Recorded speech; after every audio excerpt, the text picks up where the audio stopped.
La réponse de Kylian Mbappé au deuxième coup de pression de la semaine du PSG. Retour décalé en France pour Neymar, on va voir pourquoi.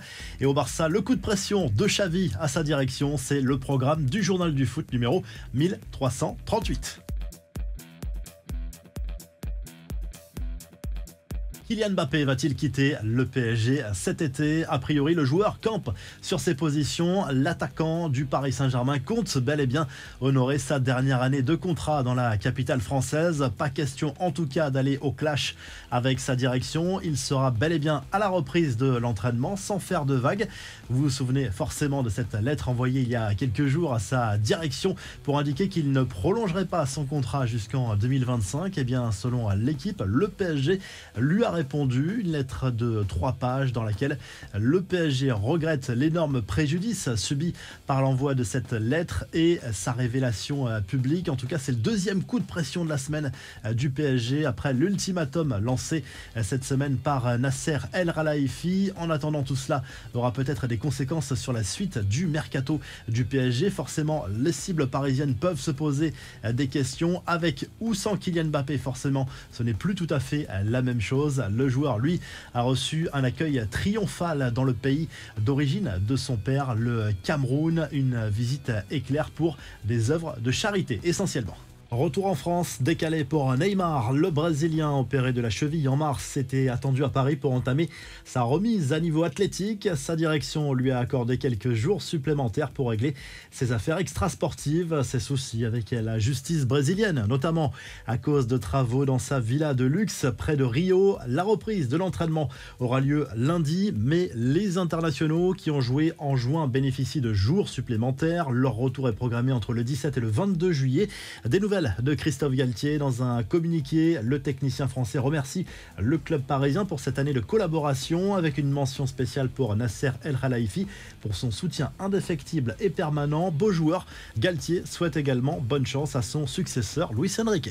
On passe aux infos en bref. Joao Félix veut bel et bien rejoindre le PSG. C'est en tout cas ce qu'affirme la presse espagnole. L'international portugais, prêté à Chelsea cette saison, veut quitter l'Atlético Madrid. L'arrivée de Luis Enrique à Paris le séduit, mais les colchoneros ne sont pas vendeurs en dessous de 100 millions d'euros. Le club madrilène, qui a officialisé par ailleurs l'arrivée de César Azpilicueta après ses adieux en larmes à Chelsea, le défenseur espagnol s'est engagé en faveur du club madrilène. De son côté, le Real Madrid a officialisé la signature du jeune Arda Güler, le milieu offensif turc de 18 ans quitte Fenerbahçe. Il a signé un contrat de 6 ans en faveur du club merengue contre un chèque de 30 millions d'euros. Lui est le nouveau visage de l'Olympique lyonnais. Santiago Cucci est le nouveau président exécutif du club rhodanien. Cet Américain de 53 ans succède à Jean-Michel Aulas. Enfin, les Bleus en grande forme à 2 semaines du mondial féminin. Victoire 3-0 pour les Françaises en match de préparation à Dublin face aux Irlandaises. La mauvaise nouvelle, c'est la blessure au mollet d'Amandine Henry qui sera probablement forfait pour cette Coupe du Monde.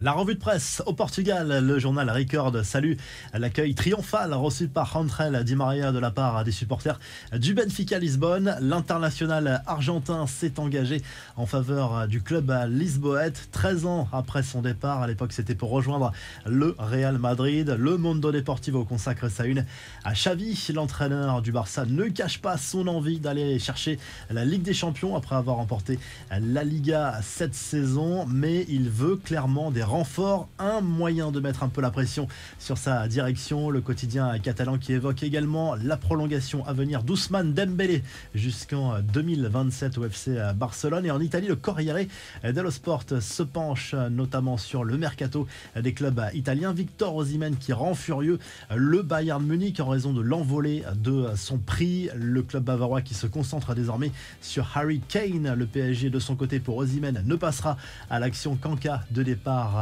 de Kylian Mbappé. Et le quotidien italien qui évoque également le retour de José Mourinho à la Roma comme promis et qui espère un grand Dybala cette saison. Si le journal du foot vous a plu, n'oubliez pas de liker et de vous abonner et on se retrouve très rapidement pour un nouveau journal du foot. Excellent week-end.